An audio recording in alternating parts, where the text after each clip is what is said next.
Hoy llegamos al final de la serie del libro de Ruth, Providencia y Redención. Y la última vez que nos reunimos estuvimos hablando justamente del encuentro con el Redentor.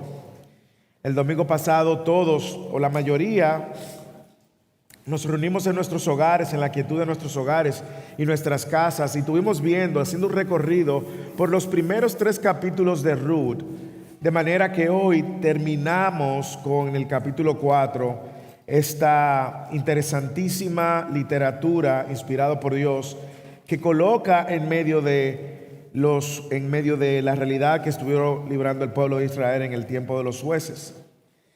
Por lo tanto, en el día de hoy yo quiero invitarte a que mientras navegamos por el capítulo 4, tú tengas en tu mente, en tu corazón y delante de ti la obra de Cristo.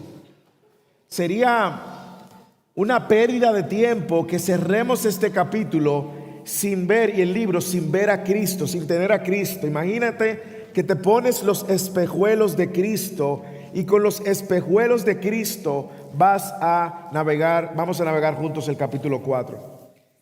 El título de hoy se llama La obra del Redentor. Como dijimos, la serie completa de Ruth, Providencia y Redención. Y si usted recuerda, los primeros 2 sermones fueron con relación a la providencia, y los últimos 2 sermones con relación a la redención. Y la última vez que nos reunimos hablamos justamente del encuentro, de cómo prepararnos para el encuentro con el Redentor, y hoy terminamos con la obra del Redentor. Por lo tanto, el término redención va a ser un término usado con mucha frecuencia en este día, por lo que se hace necesario traer una definición simple de lo que es redención. Probablemente usted está visitando aquí y dice: redención, ¿qué es eso? Bueno, redención, la manera más simple de definirla, es la liberación de un pueblo, una persona, una propiedad que está cautiva o esclava y que es libertada por medio del pago de un precio. Para que usted tenga una idea, la redención encuentra a una persona, una propiedad comprometida de alguna manera ante otro dueño o esclavo de alguien, y que alguien por medio del pago requerido adquiere esta propiedad completamente, o este esclavo completamente, o esta persona completamente. Por eso le digo, es interesante que podamos ver este sermón con los lentes de Cristo, porque cada vez que pensamos en redención, lo primero que nos viene a la mente es lo que Cristo hizo. Pagó el precio con su sangre para sacarnos de la esclavitud del pecado y hacernos suyos. Y en este contexto, la redención que sucede es ambas. Es la redención de una propiedad, pero también de unas personas. Y este concepto de redención, tanto en el Antiguo como en el Nuevo Testamento, Dios es el Redentor principal. En el Antiguo Testamento vemos la imagen de la redención, si usted la recuerda, cuando el pueblo de Israel, que había sido esclavo por 430 años, es libertado, es sacado de la esclavitud. Y nosotros vemos esa imagen y el eco de eso y la repetición de eso en todo el Antiguo Testamento. El aspecto espiritual estaba presente también, pero había una anticipación de una redención mayor, que es la que vemos en el Nuevo Testamento cuando Dios redime a su pueblo por medio del sacrificio de su Hijo. Por lo tanto, todo el que está en Cristo ha sido redimido de la esclavitud del pecado y de la muerte, para ser ahora hijos de Dios o esclavos de Dios, se pudiera decir, mientras esperamos esa consumación final cuando Él regrese. Por lo tanto, la imagen de redención es tanto física como espiritual en el Antiguo Testamento y en el Nuevo Testamento. Así que con eso en mente quiero que vayamos al capítulo 4 de Ruth, la cuarta escena, la última escena de esta hermosísima serie Providencia y Redención. Llegamos probablemente al momento más esperado. Yo no sé usted, pero antes que no existían los live streams o las transmisiones de Netflix, Amazon Prime, HBO Max y todas las plataformas, usted tenía que comprar o alquilar un DVD para ver una serie. Y habían estos centros de rentas, donde usted iba a Blockbuster en Estados Unidos, pero en sus países lucía diferente. Y usted pagaba por 6 capítulos y volvía a su casa y terminaba esos 6 capítulos y tenía que esperar o el otro día comprar toda la serie. Bueno, esta serie del libro de Ruth es como eso, es como que nos lleva a escena tras escena esperando el famoso desenlace de lo que va a suceder. Y es en este capítulo 4 donde vemos el desenlace y el clímax de la historia. No voy a hacer una recapitulación profunda porque la semana pasada nos pasamos haciendo una recapitulación. Pero aquí llegamos al momento donde Noemí y Ruth están completamente esperanzados en la promesa que le hizo Booz, el pariente redentor, de que él iba a redimirlas. Si usted va al capítulo 3, usted recordará al final del capítulo 3, cuando Noemí le dijo a Ruth, cargada de esperanza: hija mía, sepa esto, que este asunto se resolverá pronto. ¿Usted lo recuerda? Y ella le dijo: porque este hombre no descansará hasta que lo haya arreglado hoy mismo. Y ahí se acabó ese episodio y nos quedamos expectantes de lo que iba a suceder. Claro, Booz había dicho también anteriormente que él iba a hacer la redención y le había dado su palabra. Le dijo: acuéstate, vive el Señor. En el versículo 13 del capítulo 3, vive el Señor, yo te redimiré. Así que por un lado tenemos a Ruth con la esperanza y la promesa que le había dado el Redentor. Noemí, que había dicho: sí, él lo va a hacer, él lo va a hacer. Y ahí terminó el episodio 3. Y el episodio 4 inicia justamente con Booz llevando a cabo su promesa de manera muy diligente. El texto completo lo veremos, pero la idea que queremos de manera central fijar en nuestros corazones es cómo Dios cumple su promesa por medio del Redentor. Dios cumple su promesa por medio del Redentor, al obrar en justicia, pagando el costo y asegurándonos la redención final. Yo quiero animarte a que estas palabras sean las que queden en tu corazón. Dios cumple su promesa por medio del Redentor. ¿Por qué? Porque en la medida en la cual nosotros afirmamos eso en nuestros corazones, podemos confiar en el Dios que estamos adorando, en el Dios que hemos creído. Así que vamos a ver, a la luz del texto de hoy, la obra del Redentor, y vamos a ver 3 elementos que se desprenden de la obra del Redentor, y luego veremos cómo esto nos anima a este Redentor y cómo aplicamos esto y lo llevamos a casa con nosotros en nuestros corazones. Vamos a ver estos 3 elementos. ¿Cuáles son los 3 elementos que vamos a ver de la obra del Redentor? Versículo 1 al 4, el Redentor actúa con justicia. Ese es el primer elemento de la obra del Redentor. El segundo elemento que quiero que veamos es cómo el Redentor paga el precio de la redención, en los versículos 5 al 12. Y finalmente vamos a ver cómo el Redentor asegura la redención final, versículo 13 al 22. Así que abróchese los cinturones mientras se abre la escena de este interesante capítulo final de la serie Ruth, providencia y redención. Veamos cómo el Redentor actúa con justicia, versículo 1 al 4. Recuerde que en el versículo 18 Noemí hizo una predicción. Aquí está todo el mundo expectante. Noemí y Ruth están expectantes, y los lectores también están expectantes de que Booz es un hombre que va a cumplir su palabra y que diligentemente le va a buscar la solución a este tema, a esta necesidad que ellas tienen. Usted recuerda que ellas llegaron a Belén con 2 grandes necesidades, ¿la recuerdan? La necesidad alimenticia, no tenían ni siquiera para comer, pero Booz ya le había garantizado que mientras durara toda la temporada de trigo y cebada, ellas podían comer de lo que ellos cosecharan. Pero la segunda necesidad era una necesidad de descendencia, de una familia. Y aquí es donde vemos cómo esto empieza a tomar forma y color. Pero mire cómo el Redentor actúa con justicia. Lo primero que yo quiero que usted vea Y vuelvo y le digo, tiene que verlo con los lentes de Cristo. Lo primero que usted ve es al Redentor tomando la iniciativa. El Redentor tomando la iniciativa, versículo 1 y versículo 2. Booz subió a la puerta y allí se sentó, y cuando el pariente más cercano de quien Booz había hablado iba pasando, le dijo: oye, amigo, ven acá, siéntate. Y él vino y se sentó. Y Booz también tomó a 10 hombres de los ancianos de la ciudad y les dijo: siéntate aquí. Y ellos se sentaron. Así que lo primero que vemos es que este Redentor siempre toma la iniciativa. Él está diligentemente cumpliendo lo que Él ha prometido. Él no está de manera como muchas veces los hombres somos, tristemente muy pasivos. Hombres, miremos en Booz un ejemplo de diligencia. No, este hombre está tomando la iniciativa. Y él tiene un plan, y él va a poner a cabo este plan. Y una vez más, aquí usted ve la providencia de Dios, porque ¿qué providencia? Ya no decimos casualidad. Es que en ese mismo momento iba pasando el pariente cercano.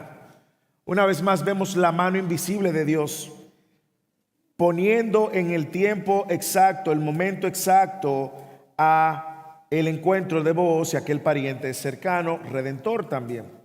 Y Booz comienza a hablar con respecto al tema de la tierra. Léalo en el versículo 3, en el cual Noemí estaba involucrada. Mire cómo dice el versículo 3. Entonces dijo el pariente más cercano: Noemí volvió de la tierra de Moab, tiene que vender la parte de la tierra que pertenece a nuestro hermano Elimelec. Y de hecho, es importante que usted vea que todo lo que está sucediendo está conforme a la ley, primero a la palabra de Dios, segundo conforme a la tradición, en el lugar correcto. Me llama mucho la atención porque este Redentor no está buscando violentar ningún proceso. Este Redentor está tratando de ser fiel a la palabra misma que Dios había puesto y el orden que Dios había puesto. Y dice que Booz sube a la puerta. La puerta era realmente el lugar más transitado, era el lugar donde se daba el centro de la vida de la comunidad. Allí se discutían casos de familias, tensiones y se firmaban acuerdos y contratos. Se reunían a veces para conversar y para tomar acción con respecto a la justicia y la administración de bienes. Así que la puerta era el lugar donde los asuntos personales y cívicos de la población se llevaban a cabo. Y es aquí donde Booz se sienta a esperar al pariente redentor. ¿Por qué él está esperando eso? Bueno, si usted no sabe y no tiene idea, recuerde que Booz está en la misión de redimir a Ruth y a Noemí, pero Booz conoce la escritura y tenía el conocimiento, lo cual es un paso de integridad, de que había alguien más cercano que podía redimirla. Y él no quiere pasarle por encima, él quiere hacer las cosas correctas. Así que él va por el proceso correcto y luego reúne los ancianos. Si usted ve en el Antiguo Testamento, usted va a encontrar muchos textos donde estos ancianos, que no sabemos si eran personas entradas en edad, con experiencia, o si eran líderes religiosos, el texto no dice, pero sí jugaban un rol de jueces de alguna manera. Recuérdese que en este contexto no habían jueces, no había grandes líderes, sino que cada quien hacía lo que sea, pero esto era un proceso que estaba establecido. Así que llega providencialmente el pariente redentor más cercano. Y aquí, una vez Booz lo ve, inmediatamente le invita a que se siente. Sienta a 10 ancianos más y todo el mundo sabe que en ese momento se va a abrir un caso. Así que lo que vemos es al Redentor tomando la iniciativa de acuerdo a la palabra. Lo segundo es esto. Mire cómo él fielmente se somete a la autoridad establecida y cumple conforme a las Escrituras. Estos testigos ancianos serían, ¿verdad?, lo que iban a validar esta transacción legal. Y ahora ellos debían de obedecer según el patrón bíblico. Y lo que vos está haciendo no solamente es tomando la iniciativa, sino sometiéndose a la Escritura. Porque el Redentor ha de someterse a la Escritura también. ¿Qué es lo que está sucediendo aquí? Déjeme explicarle. Dios en su ley, con el fin de preservar las descendencias y las familias, había establecido que si una persona estando casada, el hombre moría, el hermano, independientemente si le gustara o no la viuda, tenía que comprometerse a darle descendencia. ¿De acuerdo? ¿Por qué era tan importante la descendencia? Señores, la descendencia era tan importante porque en Génesis capítulo 3, versículo 16, había una promesa de que por medio de la descendencia de la mujer llegaría uno que iba a aplastar la cabeza de Satanás. Y todo el Antiguo Testamento usted ve al pueblo esperando quién va a ser, cuál descendencia va a ser y cómo esto jugaba un rol importante en la cultura de la idea del pueblo. Al punto que si tú quedabas estéril en ese contexto te veían como si estabas bajo el juicio y la maldición de Dios. A este proceso donde el hermano se casaba con la viuda le llamaban un proceso de levado. ¿Ok? Déjeme demostrárselo por las escrituras. Deuteronomio capítulo 25 del 5 al 10. Léalo o mírenlo en pantalla. Miren lo que había. Cuando dos hermanos habitaban juntos y uno de ellos muere y no tiene hijo, la mujer del fallecido no se casará fuera de la familia con un extraño. El cuñado se allegará a ella y la tomará para sí como mujer y cumplirá con ella el deber de su cuñado. Y será que el primogénito que ella dé a luz llevará el nombre de su hermano difunto, para que su nombre no sea borrado de Israel. Pero si el hombre no quiere tomar a su cuñada, mire los elementos aquí, qué interesante. Entonces su cuñada irá a la puerta. ¿A dónde irá? ¿A dónde? A la puerta. ¿Dónde está Booz con los ancianos? En la puerta. Entonces la cuñada irá a la puerta a los ancianos y dirá: mi cuñado se niega a establecer un nombre para su hermano en Israel. No quiere cumplir para conmigo su deber de cuñado. Paréntesis, hermano, mire, yo leía eso y me ponía a pensar, pero ¿y si la hermana, y si la viuda no le gustaba el cuñado? Imagínense. Pero a veces no era por un tema de atracción, era por un tema de herencia, de perder, de sacrificar su propia herencia. Versículo 8. Entonces los ancianos de su ciudad lo llamarán y hablarán con él. En otras palabras le dirán: hey, ¿qué tú quieres? ¿Que desaparezca la descendencia de tu hermano? Y dice, y si él persiste y dice: no deseo tomarla, entonces su cuñado vendrá a él a la vista de los ancianos, le quitará la sandalia de su pie, le escupirá en la cara y ella declarará: así se hace al hombre que no quiere edificar la casa de su hermano. Y en Israel se le llamará la casa del de la sandalia quitada. ¿Por qué traigo Deuteronomio capítulo 25? Porque hay muchos elementos aquí, ¿verdad? Este proceso se llamaba levado, pero observe lo de la sandalia también, Observe lo de la sandalia.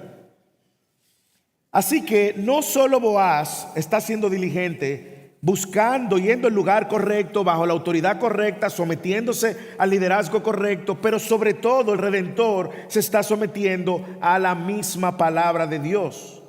Es un Redentor que actúa según las Escrituras, no violenta las Escrituras, se somete a las Escrituras. Pero ¿qué más? No solamente toma la iniciativa, se somete a la Escritura, sino que el Redentor actúa con justicia. Mira el versículo 3. Entonces dijo al pariente más cercano: Noemí, que volvió de la tierra de Moab, tiene que vender la parte de la tierra que pertenece a nuestro hermano Elimelech. Y pensé informártelo, diciéndote: cómprala en presencia de los que están aquí sentados y en presencia de los ancianos de mi pueblo. Si la vas a redimir, redímela, y si no, dímelo, para que yo lo sepa, porque no hay otro aparte de ti que la redima, y yo después de ti. Y él dijo: la redimiré. Tan, tan, tan. Es como una escena de suspenso, ¿sí o no? El hombre acaba de romper todas las expectativas que teníamos. Imagínense que Ruth estuviera cerca de ahí viendo lo que está pasando, o Noemí estuviera cerca. Y dice, no, con él no, con él no. No. Es como que el episodio nos da un giro sorpresa. Y él dice firmemente, la redimiré. Yo me imagino el corazón de Ruth, porque a todo esto, seamos honestos, nosotros no sabemos cómo luce Ruth, ¿eh? Las películas nos presentan a Ruth hermosa, pero no sabemos si eso es así, ¿eh? Pero vos, según la ley mosaica, estaba caminando según las escrituras. La tierra no podía ser abandonada, era parte de su tradición. Y el Goel o el Redentor tenía el rol y la costumbre de conservar la tierra. Por eso es que lo primero que Booz hace es hablar de la tierra, porque era parte de lo que Dios le había entregado a Israel. Por lo tanto, no se podía perder la tierra, no sea que otro extraño, otra nación la adquiriera. Pero el pariente redentor más cercano acaba de decir, la redimiré. Esto cambiaría el panorama, ¿sí o no? Pero ¿qué está haciendo Booz? Booz está actuando con justicia. Booz pudo haber reunido a los ancianos y sencillamente, probablemente tomar la decisión de hacerlo público. Pero él quiere ser justo y darle la oportunidad al que sigue en la línea y al más cercano de Elimelech. Y para sorpresa de todo, lo que vemos es que él responde positivamente. Lo cual me deja una clara enseñanza, hermanos, lo que Dios hace siempre lo hace con rectitud, siempre lo hace con justicia, siempre lo hace con transparencia, siempre lo hace a la luz. Y lo que Dios de alguna manera nos está mostrando a través de esa historia en la imagen de Booz es que el Redentor siempre actúa con justicia. Pero más aún, ese Redentor no solamente actúa con justicia, sino que también paga el precio de la redención. Aquí tenemos el pariente más cercano que dice, sí, yo la redimo. ¿Qué es lo que hay que hacer? Pero ahora vos, hay quienes dicen, diferentes comentarios dicen cosas diferentes de Booz. Hay diferentes comentarios que dicen que Booz quiso esconder la realidad de Ruth y dejarlo en segundo plano para probar el corazón del pariente. Hay quienes dicen que no, y me inclino más por eso. Es que lo que más valor tenía primero era la propiedad, y por eso Booz le presenta la propiedad primero. Pero la propiedad tenía un regalo, era un combo. Venía con sus papas y la soda incluida, la suegra, la soda. Así que Booz viene ahora y le presenta el segundo escenario. Muy bien, la vas a redimir, qué bueno, qué bueno. Mira, esta tierra de Noemí, la está por vender y tú eres el más cercano. Sí, claro. Ahí hay negocio, claro que sí. Porque todo el que adquiere tierra sabe que tiene más cosecha, sabe que va a poder tener más esclavos, sabe que va a poder tener una mayor estatus social. Pero la segunda parte del combo cambia el escenario. Versículo 5. Entonces Booz dijo, el día que compres el campo, ya que tú la vas a redimir en manos de Noemí, tú también debes de adquirir a Ruth la moabita. ¿A quién? Porque la moabita es viuda del difunto a fin de conservar el nombre del difunto en su heredad. ¿Qué es lo que Booz está haciendo aquí?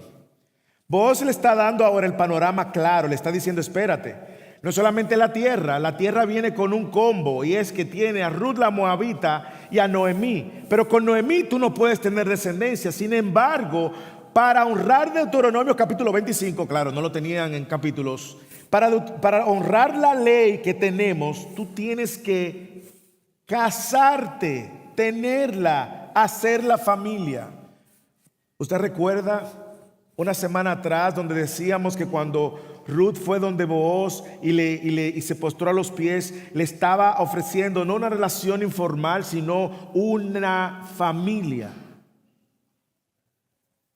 Y Booz ahora pone la condición, porque el Redentor aquí, más cercano, no sabía que tenía que también casarse. A mí me encanta la manera magistral como él lo hace, porque él presenta a Ruth con todo y apellido. Ruth la moabita. Nosotros sabemos las implicaciones en el contexto cultural que tenía casarte con una moabita. En una de las clases, o creo que en la transmisión pasada, alguien preguntó el domingo pasado en la transmisión en vivo que si Elimelech se fue y fue castigado por el juicio al irse y dejar. No nos recuerde que en el libro de los jueces cada quien hacía lo que le parecía mejor, dice el capítulo 21. Y Elimelech le parecía mejor llevarse a su familia, sacarla de Israel por el bienestar económico y para establecer su familia y probablemente hacer negocios allá. Y ahora resulta que la historia se regresa a Jerusalén y ahora ellos están en Jerusalén, pero ella es moabita. Recuerden, Moab nace por el incesto de Lot y su hija mayor. Luego los moabitas, en el Números capítulo 27, las moabitas sedujeron sexualmente a los hombres de Israel y Dios mató 24,000 hombres. Recuerden el mismo libro de los jueces en el capítulo 3. El rey de Moab tomó por 12 años esclavos y maltrató al pueblo de Israel. Por lo tanto, la relación con la moabita no era como lo más atractivo ni socialmente. ¿Y quién quiere tener una relación con una moabita? Así que Booz le dice claro, Ruth la moabita que es viuda, y más aún, Ruth la moabita que es viuda y que requiere de que alguien la redima para tener heredad. Muy explícito fue Booz. El Redentor ahora tiene una connotación no solamente para redimir la tierra, sino para redimir una familia completa. ¿Y cómo reacciona el pariente redentor? Al que le tocaba, el más cercano. Y el pariente más cercano respondió, versículo 6, no puedo redimirla para mí mismo. Y aquí el hombre empieza a tirar números, decimos. Empieza a sacar los números y dice, no puedo redimirla para mí mismo, no sea que perjudique mi heredad. Redímela para ti, usa tú mi derecho de redención, pues yo no puedo redimirla. Evidentemente el pariente más cercano tenía otros intereses o estaba más preocupado en su bienestar y en su heredad que en tener y mostrar un corazón gesed, compasivo, leal y fiel al pacto, como lo estaba mostrando Booz. Así que él quería la tierra, pero no quería todas las implicaciones de esta decisión. Y no sabemos qué pasó, no sabemos por qué establecía la ley. Sin embargo, el pariente cercano sabía que la edad de Noemí, él no poder casarse con Noemí, así que iba a tener que cargar con la moabita y no le pareció una buena transacción y rechaza la oferta de redención. Ahora, lo que sí queda claro es que reveló sus motivaciones, ¿sí o no? Usted puede ver un contraste entre el corazón de Booz y el corazón del pariente más cercano, que de hecho algunos comentaristas dicen que ni el nombre mencionaron de él justamente para que no quedara registro de este hombre tan interesado. No lo redimiré, dicen. Y luego dice, es más, no puedo ni redimirla. ¿Cuál es la razón? Yo no quiero afectar lo mío. Usted dirá, bueno, pastor, pero eso no es una mala decisión. Conservar y preservar la seguridad de él primero. Bueno, sí, si usted lo ve con los ojos egocéntricos, pero cuando usted está sometido a la palabra de Dios y a la ley de Dios, como estaba Booz, nosotros tomamos decisiones conforme a la palabra de Dios y no necesariamente las que más nos convienen, sino las que agradan a Dios. Así que delante de todos, el pariente más cercano, probablemente más joven, cierra el negocio, se desprende y hace justamente lo que le correspondería hacer a una mujer rechazada ya. Lo leímos en Deuteronomio y hace la transacción de las sandalias. La costumbre en tiempos pasados en Israel tocante a la redención y el intercambio de tierras para confirmar cualquier asunto era esta. Uno se quitaba la sandalia y se la daba al otro y de esta manera confirmaban tratos en Israel. En Deuteronomio 25 era cuando aquel no quería ser elevado, la mujer iba y lo escupía y le quitaba las sandalias. Había una transacción, pero también era usada para cerrar el acuerdo. Y le dijo, cómprala para ti, y se quitó la sandalia. Este pariente redentor no solamente está mostrando su corazón, no es que él no puede, hermanos, es que él no quiere. Él no quiere compartir su herencia. Escúchame, él no quiere compartir su herencia. Esto iba a traer una disminución en sus bienes. Por eso es que ahora la obra de Booz, que nosotros sabemos que era una persona influyente, de riquezas y de tierras, no tiene ningún problema en compartir su herencia. Y aquí es donde él Booz toma una grandeza, si se puede decir, porque este redentor estaba dispuesto de asumir el costo de la redención, aun cuando eso implicara él tener que compartir su herencia. ¿A qué le suena eso? ¿A qué le suena eso? ¿No le suena eso a Cristo? ¿No le suena eso a Cristo, nuestro redentor, el cual no estimó el ser igual a Dios como cosa que aferrarse, sino que se despojó de sí mismo y toma forma de siervo? ¿No le suena esto a Cristo, quien ahora nos hace coherederos con Él y quien no tiene temor ni avergüenza de llamarnos sus hermanos, sus hijos? Así que Booz está aquí haciendo una imagen de Cristo. Él no solo asume el costo, sino también asume la vergüenza de la redención.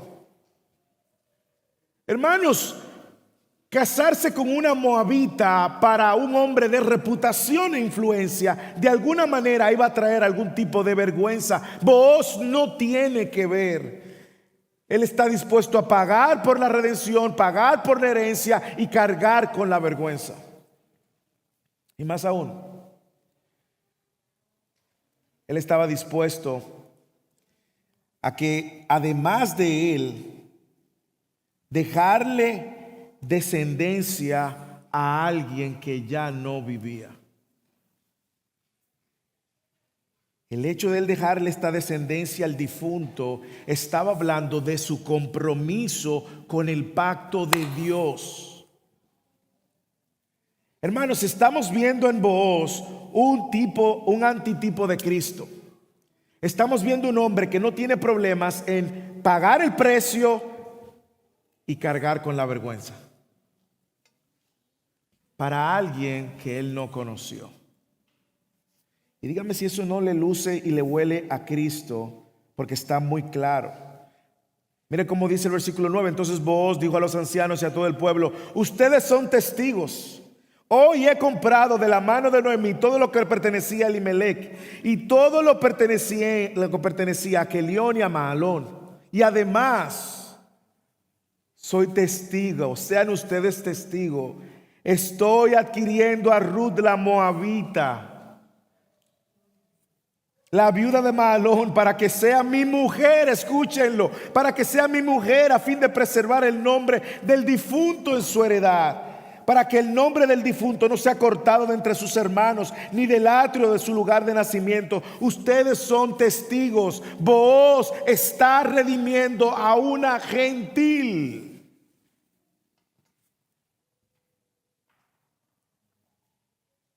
Con una reputación que arrastra una herencia de una reputación cuestionada, no la de Ruth, pero su reputación por su nacionalidad.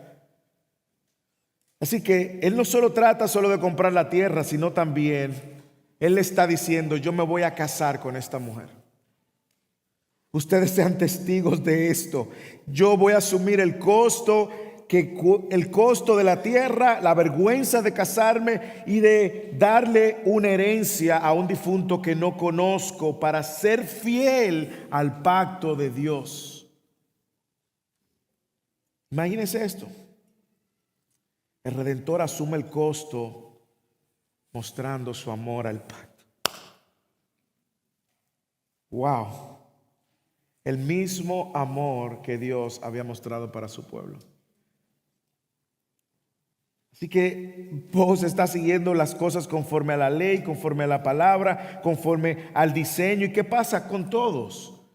¿Qué pasa cuando usted ve a un redentor o ve al redentor aquí haciendo las cosas conforme a la palabra de Dios, conforme al diseño de Dios, en transparencia, pagando el costo y asumiendo la vergüenza, casándose con una gentil que adoraba muchos dioses y además haciéndole el favor no al difunto, sino más bien siendo fiel a Dios? ¿Usted sabe lo que sucede?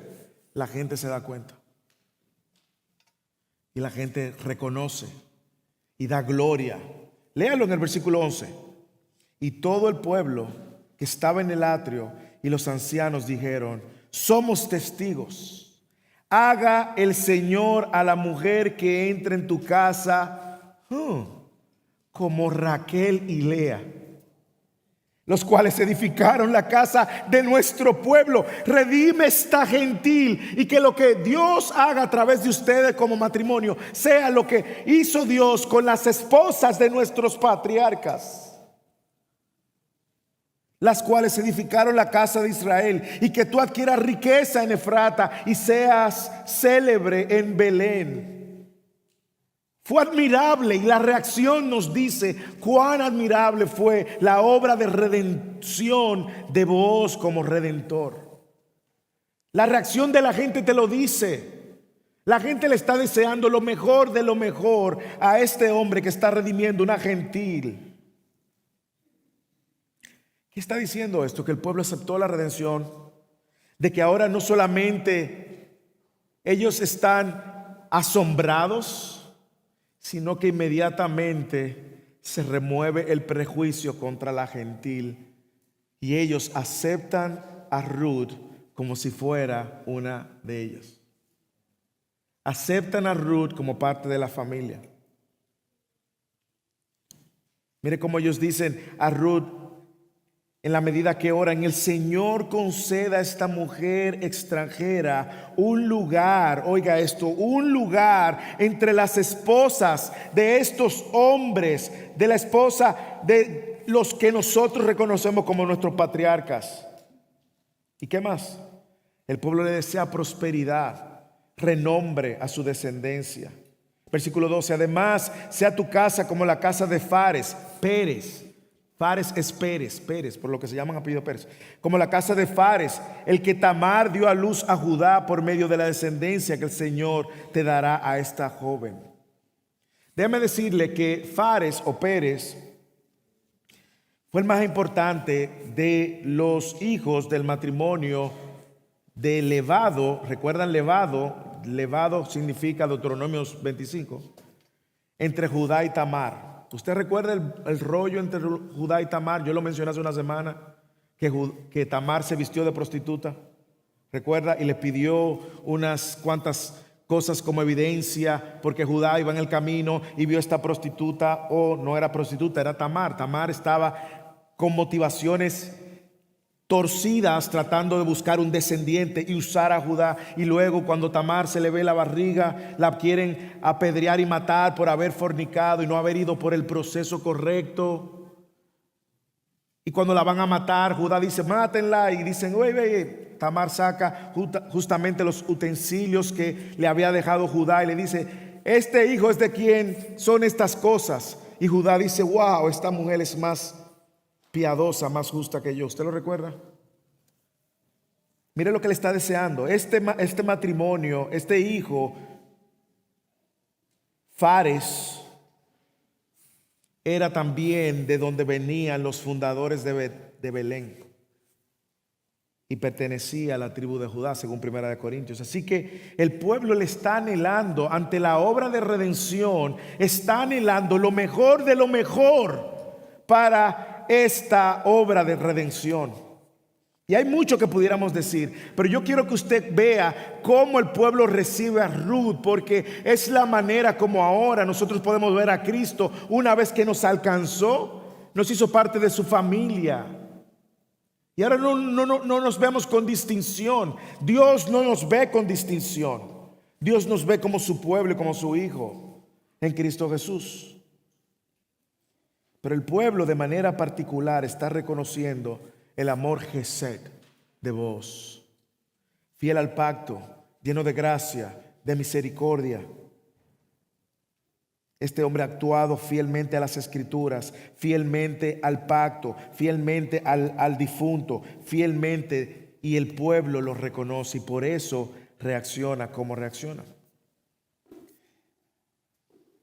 Una provisión que Dios tenía, una oración que Dios responde. El pueblo ora y pide y Dios responde. Que Dios cumple su promesa por medio del Redentor. Me encanta que el verdadero Redentor no estima costo. El verdadero Redentor no estimó la vergüenza. Y vos aquí está anticipando a Cristo. Finalmente, este Redentor asegura la redención final. Mira el versículo 13 al 22. Este Redentor da esperanza a aquel que no tiene ninguna. Cuando el Redentor asegura nuestra redención final, escúchame bien y sígame, Dios el Redentor está dando esperanza al que no tiene ninguna esperanza. Mire cómo Booz aquí toma a mujeres sin esperanza y le da todo un futuro y un buen porvenir. Versículo 13. Y Booz tomó a Ruth y ella fue su mujer y se llegó a ella. Y el Señor hizo que concibiera. ¿Quién hizo que concibiera? El Señor ha estado detrás todo el tiempo. Y pudiéramos hacer una teología de los hijos, pero evidentemente Dios es quien da hijos. Y ella dio a luz un hijo. Y entonces las mujeres dijeron a Noemí: bendito sea el Señor que no te ha dejado hoy sin redentor. Escuche, estas mujeres vieron en la descendencia de Noemí ahora, en la descendencia a través del hijo de Ruth y Booz, un redentor, y que su nombre sea célebre en Israel.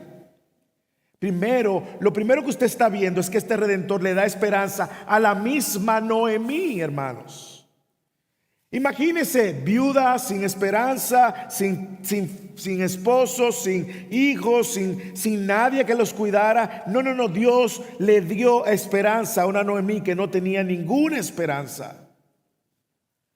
¿Usted recuerda cómo Noemí se llamó ella misma? Mara, amarga. Y ahora todo el pueblo reconoce que este niño sería un sustento para ella. Impresionante, versículo 15. Que el niño también sea para ti restaurador de tu vida y sustentador en tu vejez. ¿Cuánta expectativa con este niño? Pero es para que usted vea cómo se encontraba, en el estado que se encontraba Noemí, sin esperanza, que es un niño recién nacido ahora, el que representa la esperanza para su futuro. ¿Por qué? Porque el Redentor da esperanza a aquel que no tiene ningunas. Noemí no tenía ninguna esperanza como viuda, ya entrada en edad. Y ahora este niño es para ella su esperanza, su Redentor, su restaurador, su sustentador. Tampoco Noemí tenía esperanza de ser abuela y de disfrutar. Aquí las que son abuelas saben el gozo y la alegría que traen los nietos a la vida. Porque usted no tiene que disciplinar como los nietos, la disciplina se la deja a los padres. Usted lo que le consiente a sus nietos y los padres que se encarguen. Pero mira cómo Dios también tiene tanta gracia para con Noemí que ahora le permite disfrutar de esto. Versículo 16. Entonces Noemí tomó al niño, lo puso en su regazo y se encargó de criarlo. Una mujer que no tenía esperanza de nada ahora tiene el deleite de disfrutar a su nieto. ¿Y qué más? El Redentor también le trajo no solo esperanza y gozo a través de este nieto, sino también le trajo una comunidad de mujeres muy entrometidas. Las mujeres vecinas le dijeron un nombre y le dijeron: le ha nacido un hijo a Noemí. Y las mujeres fue que le pusieron el nombre. Le llamaron Obed. Él es el padre de Isaí, padre de David. ¿No le llama la atención eso? Que son las mujeres las que le dicen: ok, ¿cómo lo vamos a llamar? No le preguntaron a Booz, no le preguntaron a Ruth, que era la mamá. Y yo diría que de alguna manera u otra, cuando yo leía esto, decía: wow, pero habla de la aceptación de la comunidad y de la empatía de la comunidad al punto que pudieron tomar una decisión en algo tan significativo. ¿Qué cambio trajo el Redentor a la vida de Noemí, no? ¿No le llena de gozo cómo este Redentor iba a restaurar a esta mujer? ¿Cómo este Redentor iba a sostener a esta mujer? ¿Cómo este Redentor, aún en el ocaso de su vida, probablemente, a través del nacimiento de un niño, trajo tanto gozo, tanta alegría, hermanos? Ruth y Noemí no podían cambiar su realidad por ellas mismas. ¿Usted lo recuerda? Ruth y Noemí eran incapaces de cambiar su estado por ellas mismas. Pero Dios, fiel a su pacto, en su amor Gesed, compasivo, envía a un hombre como Booz, quien se convierte en este Redentor que traía y traería esperanza. Hermanos, al principio del sermón yo le dije: usted tiene que escuchar todo esto con el lente de Cristo. Porque yo no sé si mientras vamos navegando sobre estas páginas no le deja de retumbar la figura de Cristo a su corazón. Porque hay tanto que vemos que nos alcance y hemos sido alcanzados por la obra de Cristo. Así como Ruth y Noemí no podían cambiar su realidad y su miseria y una vida sin esperanza, de la misma manera, usted y yo éramos unos miserables y no podíamos cambiar nuestra condición espiritual y nuestra relación con Dios. No había esperanza hasta que el Redentor llegó a nuestras vidas, paga el precio, muere en la cruz, da su vida por nosotros y ahora nos da redención, esperanza, sustento y más aún una esperanza eterna. Y aquí me encanta porque ahora el libro termina con la esperanza de una redención mayor. En el mundo antiguo se presentaban las genealogías por dos razones. Razón número uno, se representaban las genealogías segmentadas en relaciones étnicas entre familias, clanes, tribus, naciones. La otra manera eran genealogías lineales, que trazan la línea de la descendencia desde un nombre hasta el último nombre. Y esta que está aquí es justamente una genealogía lineal. Y mire cómo termina este libro y cómo termina esta serie. Imaginémonos, transportémonos ahora como si estuviéramos viendo el superlibro. ¿Usted ha visto esos muñequitos? A mis hijos les encanta. Y nos lleva a esa época. Usted y yo sabemos cómo termina la genealogía, pero ellos están leyendo este libro y por eso dicen que fue Samuel quien lo escribió, porque ahora ellos van a escuchar y a conectar probablemente en el momento en el cual el rey David iba a aparecer.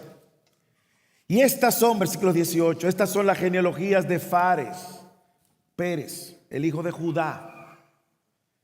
Fares fue el padre de Hezrón, Hezrón el padre de Ram, Ram el padre de Aminadab, Aminadab el padre de Naasón, Naasón el padre de Salmón, Salmón el padre de Booz, Booz el padre de Obed, Obed el padre de Isaí, e Isaí el padre de David. Es increíble que estos versículos finales revelan el valor que tiene este libro y el valor que tiene la obra del Redentor Booz, de cara a que si Booz no actúa como el Redentor, el pariente Redentor, y hubiese sucedido otro camino, este linaje no hubiese continuado. Pero Dios, hermanos, el Dios que controla la historia y el Dios que es fiel a sí mismo y a su pacto, no iba a permitir que esto sucediera. Y no le importaba si vendría a través de la descendencia de una gentil. Por eso el nacimiento de Booz, el nacimiento de Obed, no solamente nos da un final feliz. ¡Wow! Así que la gentil Ruth era la bisabuela del rey David. Imagínense que le está contando esa historia a sus hijos. ¡Wow! Nosotros hoy lo vemos con un lente aún más claro, un enfoque mucho más claro. La genealogía que empezó con Fares a través de su papá Judá, el patriarca de esta línea de Judá. Primero tenía que venir del linaje de Judá. Esto no era un cuento, Esto era lo que Dios había dicho y había prometido en su pacto. Génesis 49:10 dice: el cetro no se apartará de Judá, ni la vara de gobernante de entre sus pies.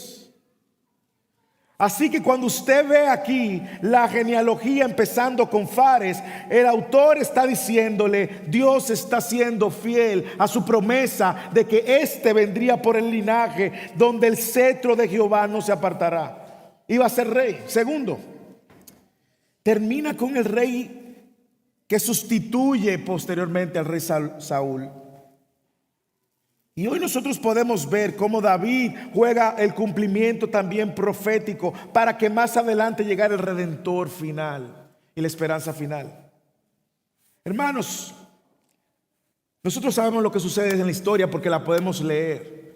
Luego del tiempo de los jueces, ellos pidieron un juez, ellos pidieron un rey, y ese rey fue Saúl. Y nosotros sabemos qué pasó con Saúl, pero sabemos que ese no era el rey esperado. Pero luego vino David. Y sabemos cómo continúa toda la historia. Pero Dios hizo pacto con David también. Y todos sabían que el Mesías tenía que ser no solamente del linaje de Judá, sino también de David. ¿Y cómo inicia el primer libro del Evangelio del Nuevo Testamento? El Evangelio de Mateo. ¿Cómo inicia? Vaya Mateo, vaya. Nos quedan unos minutos. Vaya, Mateo capítulo 1. Vaya. Gócese para que usted pueda gozarse en la fidelidad de Dios también al darnos su palabra. Y cómo estos acontecimientos históricamente no hubiese sido imposible orquestar. Mateo capítulo 1. Libro de la genealogía de ¿quién? Jesucristo. ¿Quién es Jesucristo? El hijo de David, hijo de Abraham. Abraham fue el padre de Isaac, Isaac de Jacob y Jacob de Judá y de sus hermanos. Versículo 3. Judá fue padre de Fares y de Sara, cuya madre fue Tamar. Fares fue padre de Esrom y Esrom de Aram. Aram fue padre de Aminadab y Aminadab de Naasón y Naasón de Salmón. ¿Se le parece algo que leímos en Ruth? Y Salmón fue padre de Booz, cuya madre fue Rahab. Probablemente Booz no tenía problemas con redimir a una gentil porque su propia mamá fue una ramera.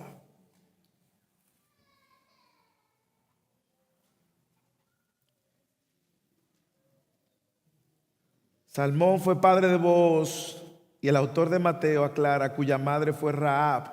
Booz fue padre de Obed, cuya madre fue Ruth. En estas genealogías, en los únicos dos lugares donde hace un stop para incluir a dos mujeres gentiles, es en estos dos casos. En la misma historia que tenemos de Ruth.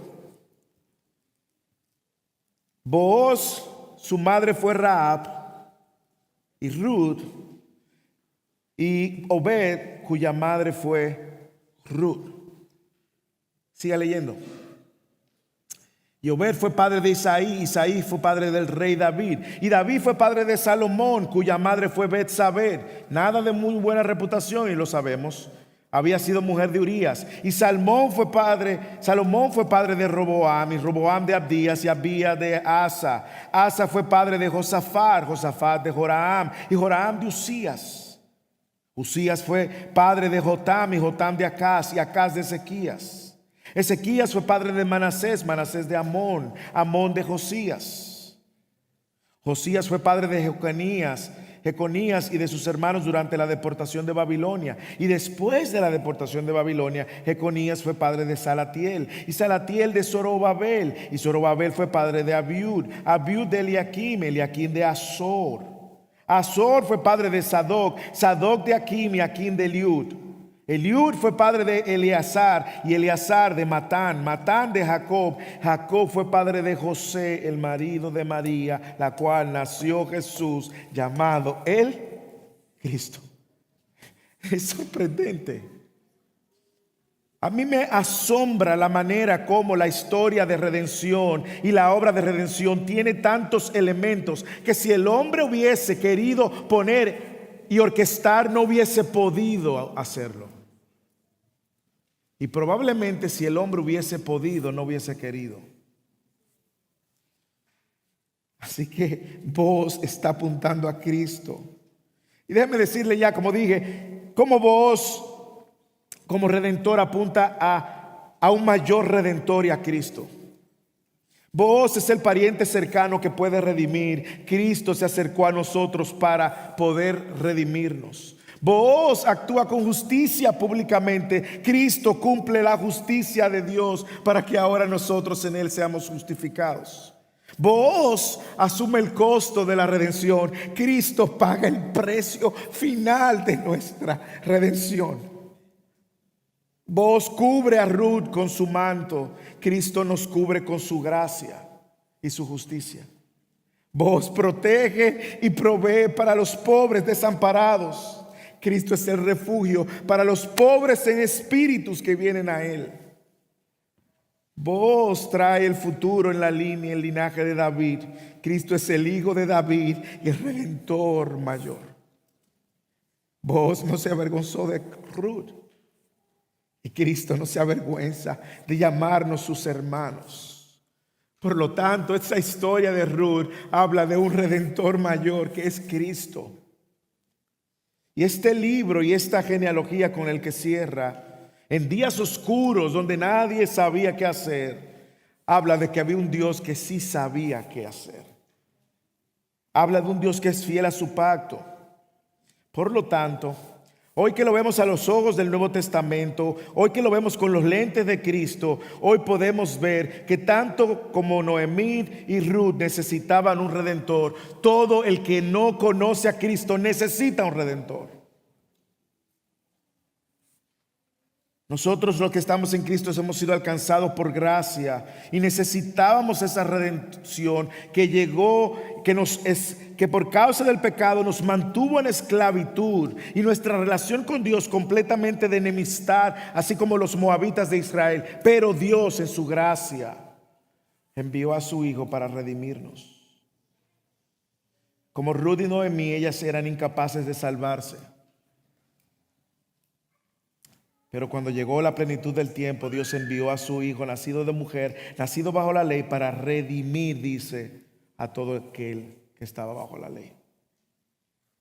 Hermanos, yo no sé si usted puede ver ahora a Cristo en el libro completo.